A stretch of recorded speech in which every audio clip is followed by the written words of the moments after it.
A 2011-2012 survey by the Uganda Bureau of Statistics on national labor force and children activities shows that Ugandans below 18 years account for 58% of the population of about 34 million, while 20% are youths aged between 18 to 30. The report also shows that about 30% of the population aged 15 years and above had attained secondary education or higher. Similarly, the report says 12.4 million of the population is in the 5 to 17 years age bracket, 4.4 million of who do some form of work. The UBO study also found that the level of children's involvement in work is closely linked to the regional where they live. About 42% of the children in rural settings are in employment compared to 70% in urban areas. It leads to so many issues, including business inefficiencies, poor standards of work. It leads to high costs of doing business because the children you are trying to exploit actually do not give you the output that you would want. So, but at the same time, you are breeding the wolf that will eat up the nation. Because once someone doesn't go to school and you expose them to work early, that's all they will know. They will never improve anything. It's a project on combating child labor through education. And specifically, this project is focusing on education as the key tool. The whole idea behind it is that if all children of school-going age are in school, then we would not be having this problem of child labor.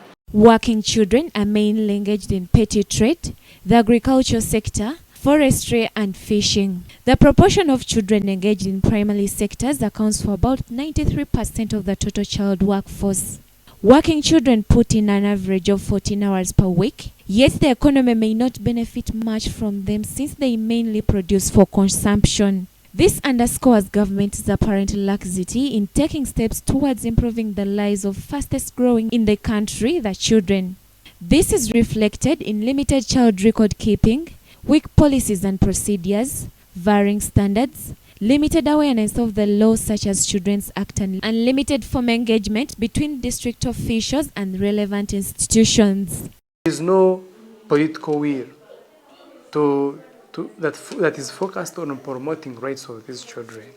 For whichever intervention that is put in place and actually succeeds, the president has to have great emphasis on this.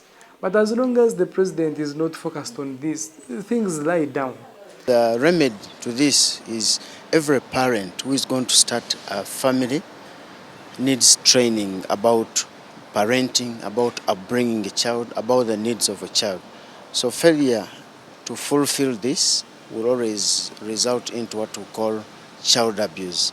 But children are expected to do some light work as part of their training and development through experimenting, which is the best form of learning.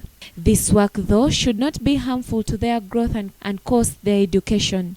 Educating children is one of the effective and proven ways to eliminate child labor and other socially acceptable behaviors.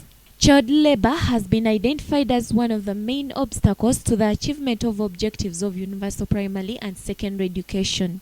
Besides, children who combine school and work may not have the time to concentrate on studies and end up with half-baked education. The consequences of a poorly educated population are devastating, especially for a country in need of foreign investment and aspires to have a middle-income economy in the next 5 years. Nabakoza Lydia, Sharon Kembabas, NBS Television.